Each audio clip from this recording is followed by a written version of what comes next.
안녕하세요. 오늘은 2부 3장을 공부해 보도록 하겠습니다. 305쪽에서 318쪽 사이가 되겠습니다. 책의 제목은 아브라함을 불러내심입니다.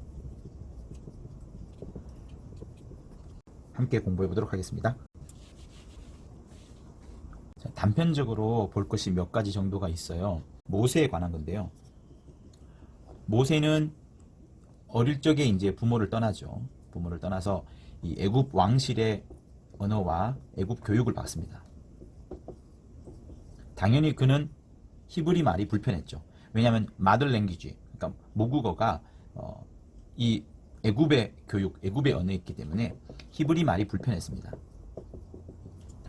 그래서 모세는 나중에 하나님으로 쓰임을 받을 때에 그가 출애굽기 4장 10절에서 이제 그렇게 말하죠. 나는 본래 말이 능치 않습니다. 본래 말이 능치 않다라고 말합니다. 그리고 입이 뻣뻣하고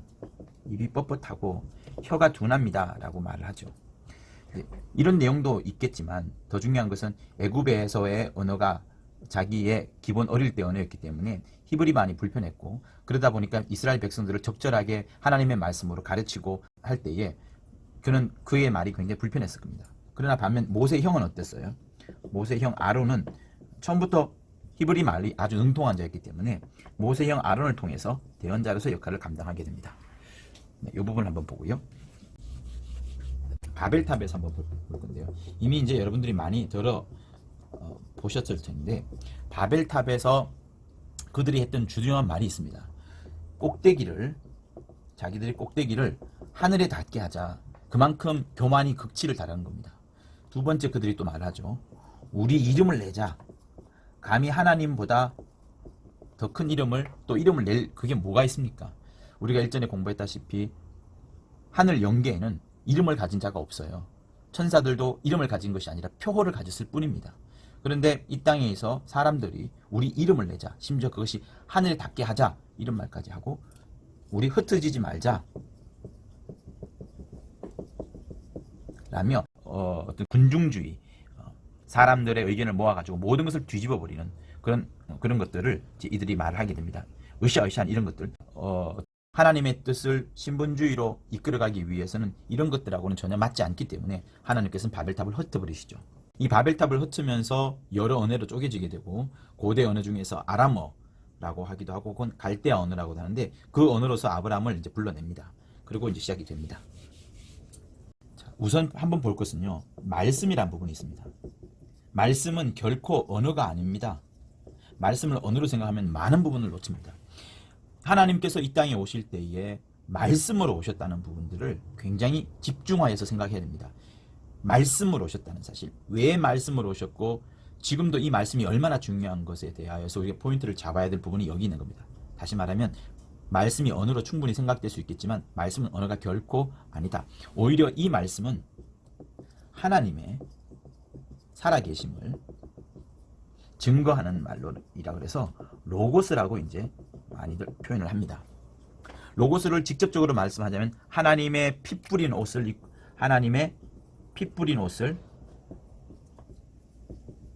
입고 있는 말씀,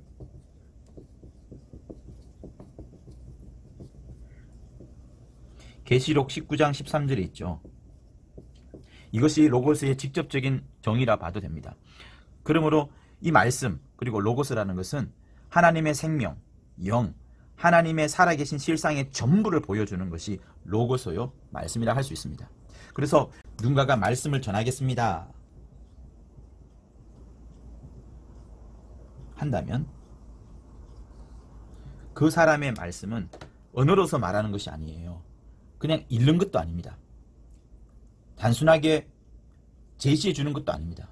그 말씀은 혼과 영과 관절과 골수를 찔러 쪼개기까지 할 정도로 뒤집어 놓을 수 있는 그 말씀으로 전해야 되는 겁니다. 그래서 그 말씀에 영원한 것이 있다는 거, 그리고 생명이 있다는 거, 그리고 하나님의 모든 것이 있다는 것을 알 수 있도록 해줄 정도의 말씀이 하는 겁니다. 그리고 반드시 어떻게 돼요? 하나님 자신과 함께 하나님이 보내신 자,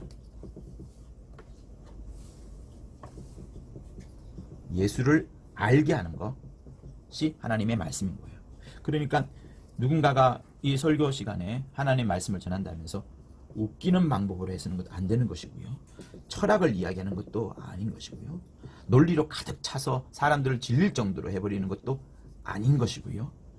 비유도 심상은 또 아닌 겁니다. 오직 진리를 전달해야 되는 거죠. 그래서 예수께서 쓰셨던 방법은 비유를 통해서 말씀하긴 했지만 웃기거나 철학을 말하거나 논리를 쓴 적이 없습니다. 비유도 하나의 진리에 다다르기 위한 하나의 표적으로서 하나의 방법으로서 사용하셨던 것뿐이지 이 비유 역시도 하나님 말씀 자체는 아닌 겁니다. 그러니까 어떻게 돼요? 이렇게 하나님의 말씀을 전달하다 보면 어떤 현상이 생기게 되냐면 반드시 그 말씀에는 능력이 따릅니다. 이적이 따릅니다. 병 고치는 역사가 나타나는 거예요. 그 정도로 돼야 되는 겁니다. 성령이 함께한 역사가 있어야 된다는 것을 시몬은 이야기를 하고 있습니다.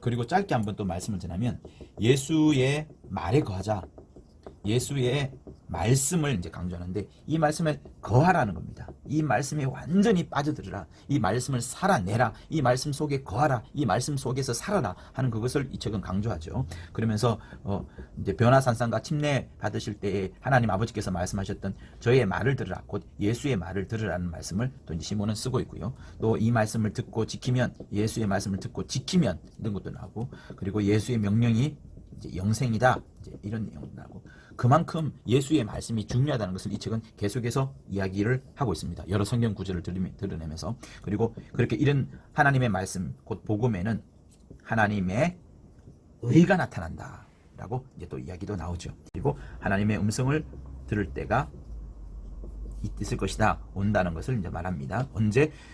죽은 자들이 하나님의 음성을 들을 때가 온다. 무덤 속에 있던 자가 하나님의 음성을 들을 때가 온다. 그러니까 죽은 자, 무덤 속에 있는 자들이 하나님의 음성을 들을 때가 올 정도라면 우리는 과연 어찌해야 되겠습니까? 살아있는 이때에 그걸 늘 말씀을 가까이 하되, 아까 읽었던 그것, 보았던 그것처럼 하나님의 말씀이 혼과 영과 관절을 골수를 찔러 쪼개기까지 하는 영혼 생명이 있는 그것이고 능력과 이적이 넘쳐나는 그 말씀을 살아있을 이때에 죽은 자들이나 무덤 속에 있는 자들이 들을 때뿐만 아니라 우리 역시도 들어야 된다는 것을 말하는 거예요. 그래서 이 말씀을 들었던 것들이 많습니다. 무엇이 이 말씀을 들었습니까? 무덤 속에 있던 자가 말씀을 들었죠. 중풍병자도 이 말씀을, 하나님의 말씀을 들었죠. 또 바다와 풍랑도 말씀을 들었죠. 무화과 나무도 하나님 아들의 말씀을 들었죠. 떡덩이들도 하나님의 말씀을 들었죠. 얼마나 많은 자들이, 얼마나 많은 이 세상의 여러 가지 것들이, 천하 만물들이 예수의 말씀을 들었습니까? 예수님의 공생의 동안에. 그러니까 말씀에 깊이 들어가고 말씀에 거하고 말씀을 듣고 지키고 그 말씀을 영생 삼아 말씀 속에 깊이 들어가야 되는 것이 정말 필요하다는 것을 이 책은 또한 말하고 있습니다. 자, 그리고 이제 아브라함을 불러내실 때에, 아브라함을 불러낼 때 아브라함에게 계명으로 하지 않습니다. 계명으로 하지 아니하고 언약으로 하나님께서 말씀하셨어요. 여러분 이렇게 생각하면 됩니다. 계명은 너 이거 해야만 이거 된다는 어떤 조건과 또 강한 그 무엇이 있습니다. 그러나 언약이라는 것은 그 말씀을 듣는 자가 어떤 결과와 상관없이 그에게 약속을 지키겠다는 거예요. 약간의 일방성이 있습니다. 네가 무엇을 하든 어찌하든 상관없이 나는 그 약속을 지키겠다는 약속의 개념이 큽니다. 하나님은 우리에게 언약으로 다가오셨지 엄한 계명으로 다가오신 부분이 아닙니다. 이것은 아브라함 때부터 그러셨던 거예요. 아브라함은 율법 이전의 사람입니다. 11조도 율법 이전의 11조인 것이고요. 그러니까 하나님은 언약으로서 자기의 일을 시작을 하신 겁니다. 그런데 하나님께서 아브라함에게 하신 그 언약은 한마디로 말하면 뭐냐면 가나안 땅을 말하는 거예요. 12장 1절, 창세기 10장 1절, 내가 너에게 지시할 땅으로 나오죠. 아직까지 하나님께서 아브라함에게 지시한 땅이 아닙니다. 지시할 땅이에요. 앞으로 지시할 땅, 그 땅에 대해서 미리 약속을 해주시는 겁니다. 근데 알고 보니까 나중에 그 땅이 가나안 땅이었고, 이 가나안 땅이 사실 어디예요? 예루살렘을 말하는 겁니다. 이게 중요하죠. 자, 하나님은 아브라함과 이렇게 한번 지워볼게요. 이렇게 됐고요. 하나님은 이렇게 아브라함과 언약을 맺습니다. 계명이 아니라고 했어요. 약속으로 하나님은 먼저 시작하십니다. 그런데 아브라함과 한 이 언약을 아들 이삭에게 와서는 맹세로 이제 진행을 합니다. 그리고 야곱에게는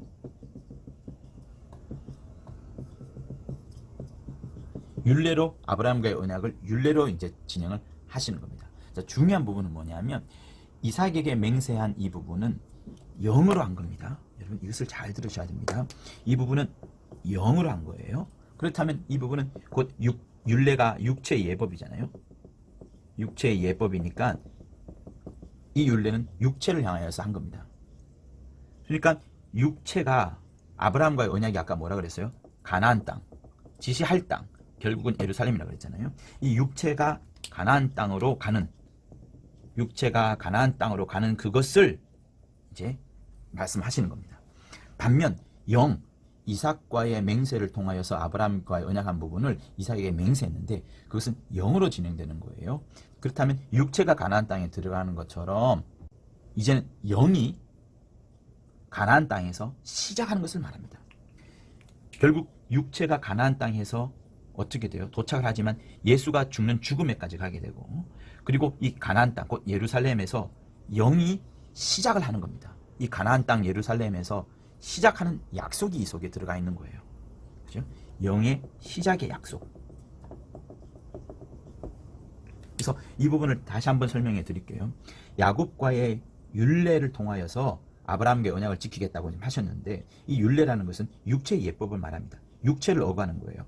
율례가 육체를 어가는 것이라면 맹세라는 것은 영으로서 진행하는 겁니다. 육체의 예법을 통하여서 결국 그들이 가고자 했던 것들, 그들의 육체는 가나안 땅까지 가는 것이 하나님의 언약이었어요. 가나안 땅이 어딘데요? 아브라함에게는 지시할 땅이라고 했지만 막상 가보니까 가나안 땅이었고, 그 가나안 땅을 나중에 지금 우리 눈으로 보니까 예루살렘이었던 겁니다. 곧 예루살렘에까지 계속 흘러가는, 구약에 있는 사람들은 예루살렘에까지 결국엔 흘러갔고, 그 예루살렘에서 결국 누가 어떻게 되느냐, 여기서 다 마무리를 하는 거예요. 누가? 예수가. 그러나 그때로부터 말미암아서 영이 시작을 하는 겁니다. 육체는 가나안 땅에서 죽는 거지만 영은 새로운 시작을 약속으로서 또 진행되는 것이 이삭의 맹세를 말씀하는 거예요. 그래서 이 부분이 맹히 중요한 거고, 이것을 하나님께서 약속을 하신 겁니다. 그래서 이제 어떻게 되느냐, 요거는 육체의 복으로 이제 내려지게 되고요, 요거는 영혼의 복으로 이제 내려지게 됩니다. 그래서 시몬은 뭐라고 말씀하셨느냐 하면, 육으로 말미암아 많은 자손이 생길 것인데 그 수가 바다의 모래알처럼 많이 할 것이라 말했고, 또 영적 자손, 영으로 말미암아서 여러 자손들이 나올 것인데 그 자손들은 하늘의 별과 같이 많을 것이라 이렇게 말씀합니다. 여러분 생각에는 바다의 모래알이 많겠어요? 하늘의 별들이 많겠어요? 영의 자손들이 많겠어요? 육의 자손들이 많겠습니까? 한번 그건 지나가면서 한번 생각해 보시면 좋겠어요. 자, 어찌되었든 이 율례를 통하여서, 야곱의 율례를 통하여서 주시는 것은 율법과 계명과 결국은 생사화복을 통하여서 주관을 하시겠죠. 그러나 이 영과 관련된 것은 보이지 않지만 하나님의 뜻이 이 속에서 계속 흘러가는 겁니다. 물론 이것도 하나님의 뜻이에요. 그러나 이 뜻은 보이진 않지만 반드시 이 라인을 통하여서, 이 영의 라인을 통하여서 보이진 않지만 하나님의 뜻이 계속되어 가는 겁니다. 그리고 결국은 어떻게 돼요? 대적의 문, 음부의 권세를 깰 자가 어디서 오는 겁니까? 여기서 오는 거예요. 그러나 이것이 오는 것이 어느 과정이에요? 육체의 예법을 따라서 점점점 가나안 땅에 갔다가 가나안 땅에서 시작하면서 음부의 권세를 깨버리는 겁니다. 예수께서 이곳에 오셨다가 예수께서 죽으시면서 부활하시면서 대적의 문, 음부의 권세는 깨트려져 버리는 겁니다. 그래서 이 내용들이 상당히 중요한 거예요. 자, 이 부분은 어디 있습니까? 시편 105편 4절에서 11절에 잘 나옵니다. 환원특강대 이 부분에 대해서 우리가 잘 설명을 드렸었죠. 자, 이런 과정에서 보자면 우리가 또 한편 볼 것은 무엇인가 하면, 이거 한번 지워볼게요. 놀라운 점은 무엇인가 하면, 율례, 육체의 예법을 하나님으로부터 받았던 야곱의 자손들, 곧 유대인들은 결국은 어떻게 됩니까? 이 가나안 땅에서 다 모두 도달하였다가 가나안 땅으로 온, 예루살렘으로 온, 영으로 온 이, 여기는 육으로 온 이에요. 영과 육을 생각하면 됩니다. 영으로 온 이를 죽입니다. 영으로 온 이를 죽임으로 인하여서 음부의 대문이 열려버린 겁니다. 그리고 육의 자손들이 영으로 온 이를 죽여버림으로써 합력하여 선을 이루게 됩니다. 육으로 말미암은 자들이 영으로 말미암은 예수를 죽였기 때문에 음부의 대문이 열린 것이니까요. 합력하여 선을 이루게 된 겁니다. 그러니까 시므온의 이런 관점을 과연 누가 알 수 있겠어요? 저는 시므온을 지금 높이는 것이 아니라 이런 놀라운 영감을 과연 누가 우리한테 가르쳐줄까 하는 그런 부분들입니다. 육체로 말미암은 야곱의 자손들이 가나안 땅에 도달했다가 가나안 땅에 오신 예수를, 영으로 오신 예수를 죽여버림으로써 음부의 대문이 열려버린데, 이렇게 합력하여 선을 이룬 그것을 과연 누군가가 이렇게 조화롭게 합력하여 선을 이룬 방법으로 설명할 수 있겠냐는 거예요. 그러나 이 설명은 여기서 끝나지 않습니다. 보십시오. 침례라는 것이 있습니다. 침례가 뭡니까? 우리의 육체를 장사 지내고, 그죠? 그리고 예수와 함께 연합하여 살아나는 것, 부활하는 것을 말씀합니다. 이것이 침례인데, 결국 육체는 율법과 관련되니까 율법대로 죽고, 우리가 침례를 받음으로써 율법대로 죽고, 그리고 약속대로, 영으로 약속대로 살고, 이것이 또한 침례에 포함되어 있는 겁니다. 그러니까 이 침례의 의미와 개념들이 여기에 여전히 똑같이 적용이 되는 거예요. 육이 장사 지내지 않으면 우리가 살아날 수 없습니다. 부활할 수가 없습니다. 율법대로 우리는 죽은 거예요. 그리고 영으로서 살아나는 겁니다. 이렇게 중요한 부분들이 여기 있는 거예요. 그런데 이 중요한 설명은 또 여기서 끝나지 않습니다. 이 모든 것이 이루어진 것이 어디라고 했어요? 가나안 땅이라 했습니다. 가나안 땅이 결국은 어디라고요? 예루살렘이라고 했습니다. 그죠? 자, 그러면 예루살렘에 대한 설명을 다시 한번 할 필요가 있는 거예요. 결국 하나님께서 아브라함과의 언약을 통하여서, 그리고 이삭과 맹세하고 야곱에게 율례를 주면서 약속했던 그 부분은 결국 가나안 땅인데, 지시할 땅이었고요. 가나안 땅이었고, 자, 요거를 이렇게 한번 써볼게요. 지시할 땅. 아직 지시하지 않았어요, 아브라함에게는. 그러나 가보니까 가나안 땅이었고, 결국은 여기가 어디냐면 예루살렘이었다, 이 말씀이거든요. 그래서 3장의 제목이 아브라함을 불러내심인데, 그 불러내심을 통하여 어디로 가느냐? 여기로 가는 겁니다. 그러니까 이 예루살렘, 그 가나안 땅은 하나님의 뜻이 예정된 장소, 하나님의 뜻을 예정하신 장소, 당신께서 처음부터 이 장소를 생각하신 겁니다. 그리고 여기서 누가 죽습니까? 영으로 오시니, 말씀으로 오시니, 육체로 오시니, 오신 예수가 여기서 죽으셨습니다. 그리고 이뿐만 아니라 하나님의 뜻을 예정하였던 여러 사람들이, 수많은 선지자들이 또한 이곳에서 죽었던 겁니다. 그렇죠? 여기서 영이라는 말에 대해서 여러분 오해하지 마세요. 예수께서 육체로 오신 것이지만 영으로 오셨다는 부분들은 무슨 말이만 하면, 아까 그 하나님의 약속, 곧 영으로 말미암은 자손들, 하늘의 별과 같은 많은 자손들, 그들에 대해서 설명할 때에 그것을 말씀하는 겁니다. 그리고 이렇게 하나님의 뜻을 예정하신 장소에서 예수께서 마침내 자기의 모든 것을 이루셨어요. 곧 자기의 모든 것이 뭡니까? 하나님의 뜻대로 다 이루셨어요. 그래서 그가 하신 말이 뭡니까? 다 이루었다.